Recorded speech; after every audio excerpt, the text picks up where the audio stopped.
11월 13일 수요일 기도로 돕는 그 사랑 매일 묵상. 오늘은 시편 78편 54절에서 64절입니다. 좀 긴데 54절에 64절까지 지금 54절부터는 이스라엘이 이제 하나님을 배신하고 우상 숭배했던 이야기들이 쭉 나오고요. 이 뒤에는 이제 에스겔서를 비롯해서 하나님의 영광이 떠나시고 그리고 이제 그 포로로 넘겨주는 그런 일들까지 기록하고 있습니다. 60절에 보면 사람 가운데 세우신 장막 곧 실로의 성막을 떠나시고 이런 표현이 있죠. 이스라엘이 너무 타락해서 하나님의 성전을 떠나시는 그 모습을 좀 보여주고 있습니다. 그리고 이스라엘 백성이 이 포로로 끌려가는 그 구약의 역사를 지금 이 시편에서 다시 한번 기록하고 있는 거죠. 첫 번째는 하나님보다 우상을 더 사랑할 때 이제 그런 모습을 보여주고 있죠. 54절에 그들을 그의 성소의 영역 곧 그의 오른손으로 만드신 산으로 인도하시고 또 나라를 그들의 앞에서 쫓아내시며 줄을 쳐서 그들의 소유를 분배하시고 이스라엘의 지파들이 그들의 장막에 살게 하셨도다. 하나님 모세를 통해서 또 여호수아를 통해서 가나안을 정복하게 하시고 출애굽하게 하시고 그리고 12지파에게 그 유산을 분배해서 땅을 분배해서 그들을 하나님의 곳에 약속의 땅에 살게 하셨다. 하나님의 인도하심을 얘기합니다.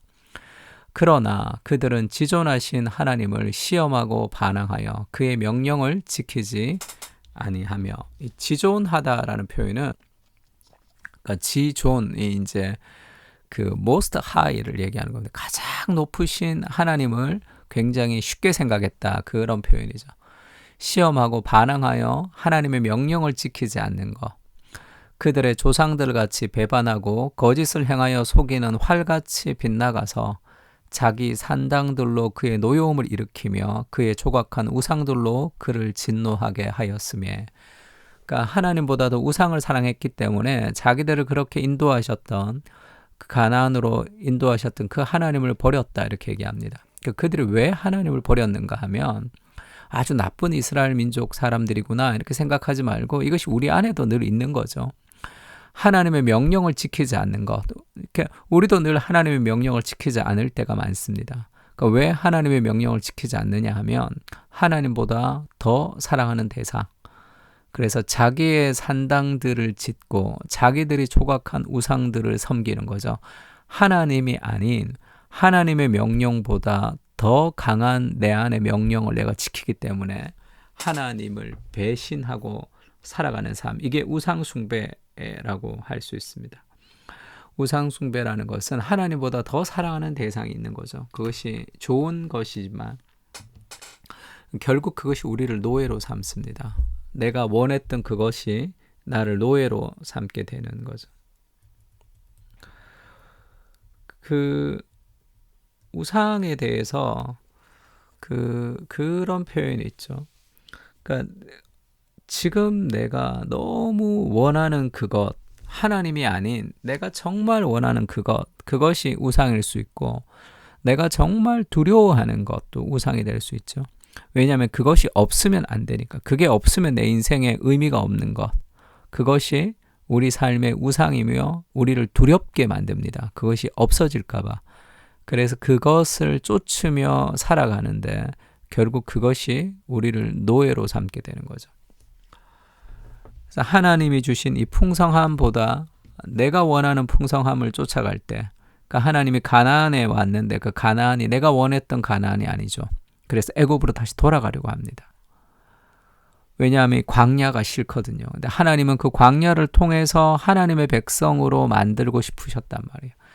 그 과정을 거쳐서 진정한 자유와 행복을 누릴 수 있는 것인데, 어렵고 힘든 것이 아니라 내가 원하는 삶의 욕구를 따라 살아가고 싶은 그 마음의 동기가 이 광야에서 하나님을 의지하지 않게 만드는 그런 과정을 만드는 거죠.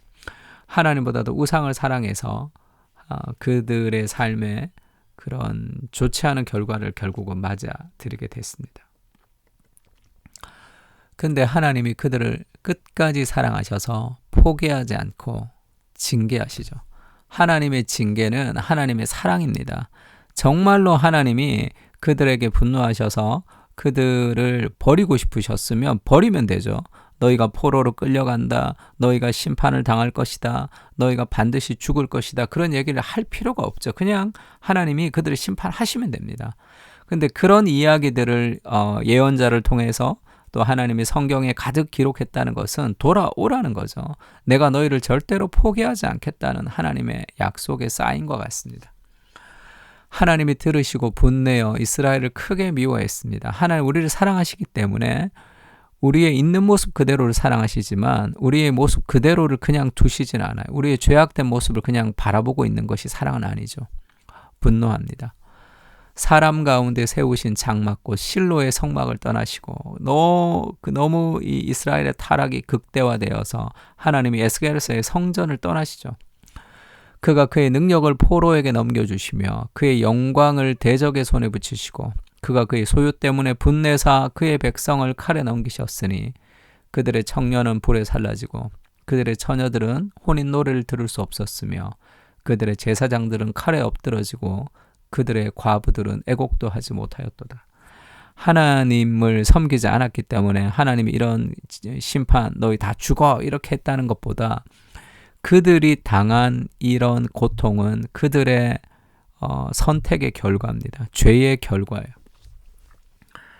그냥 그렇지 않아도 되는 것이 아니라 그들의 우리가 죄를 지을 때 하나님이 용서해 주시지만 우리의 죄의 결과는 우리에게 있죠. 그 슬픔과 아픔과 고통이라는 것은 우리에게 늘 존재합니다. 그럼에도 불구하고 그 우리가 지었던 죄일지라도 그 죄의 고통이 우리에게 있을지라도 그것이 우리를 멸망시킬 수 없는 것은 그리스도의 사랑이 우리와 함께 있기 때문이죠. 그래서 우리가 저질렀던 죄에 대한 대가를 우리가 받지 않는 건 아닙니다. 그러나 그 대가라 하더라도 그것이 우리를 멸망시키지 않는다는 그것이 복음이죠. 하나님은 이스라엘을 포로로 끌려가는 그 고통을 감당하면서까지 이스라엘을 거룩하게 하고 싶으신 거예요. 그 가족들 중에 그 예전에 그 부활의 기타리스트였던 김태원인가요? 그 할매라고 막 그 연예인 했던 그 사람이 이제 대마초하고 막 그렇게 했을 때 그 아버지가 그 문에 못을 쳐서 그 화장실 있는 문에다 감금을 했다 그러더라고요. 왜 그럴까요? 그 자식이 그렇게 무너지는 것을 볼 수 없는 게 부모의 심정이잖아요. 그래서 그 속에서 아무것도 밖에 나갈 수 없어서 이것저것 책을 보다가 아버지의 일기장을 발견했는데 자기가 태어날 때 일기장을 발견했대요.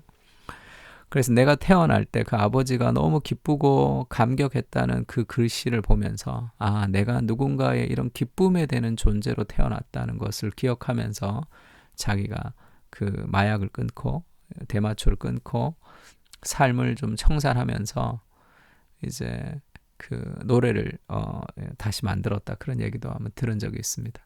그것이 포기하지 않는 부모님의 사랑이죠. 징계는 사랑이라고 할 수 있습니다. 지금 그것을 하나님이 우리에게 보여주시는 거죠. 단순히 죄가 미워서 우리를 버리는 것이 아닙니다. 히브리서 12장에 그런 말씀이 있죠. 아들들에게 권하는 것 같이 너희에게 권면하신 말씀도 잊었도다. 내 아들아 주의 징계하심을 경히 여기지 말며 그에게 꾸지람을 받을 때 낙심하지 말라.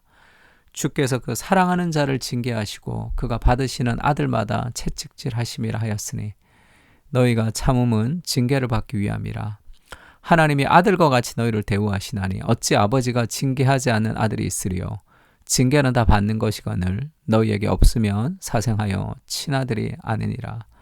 아이를 키울 때도 마찬가지죠. 우리 징계할 때가 있습니다. 사랑하지 않아서가 아니죠. 사랑해서 하는 것. 우리의 인간의 징계와 하나님의 징계는 다르지만 인간의 징계 안에는 어떤 자기 우상의 개념도 있을 수 있고 그런 악한 분노가 섞여 있을 수 있지만 하나님의 진노는 다르죠. 하나님의 진노는 사랑의 어떤 다른 방편일 수도 있습니다. 그래서 여러 가지 힘들고 어려운 상황 속에서 우리가 회개하고 돌이키기를 원하시는 하나님의 마음이 있는 거죠.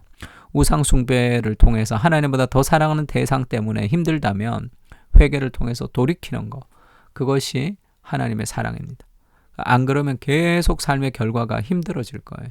왜 그렇게 힘들어지는 걸 놔두느냐? 우리를 회복시키고 싶기 때문이죠. 거룩하게 만들고 싶기 때문입니다.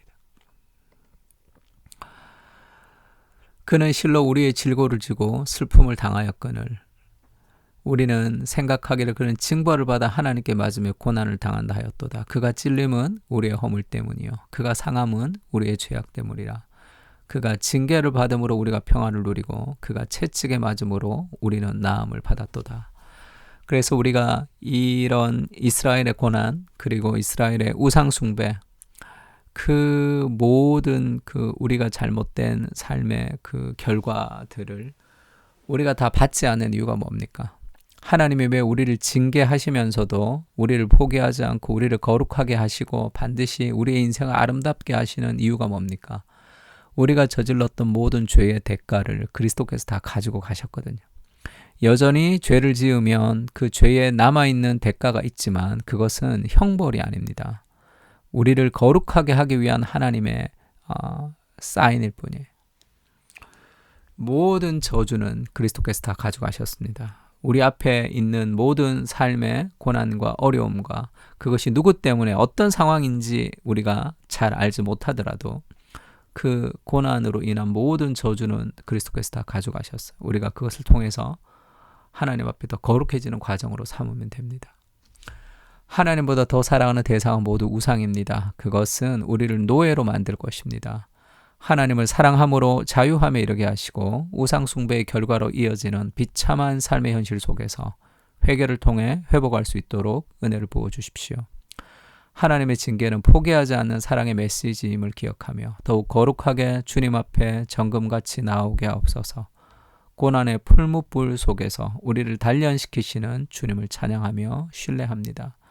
내 삶을 가장 아름답게 인도하실 주님을 기대하며 살아가게 하옵소서. 아멘. 우리 시편을 가지고 다 함께 기도하겠습니다.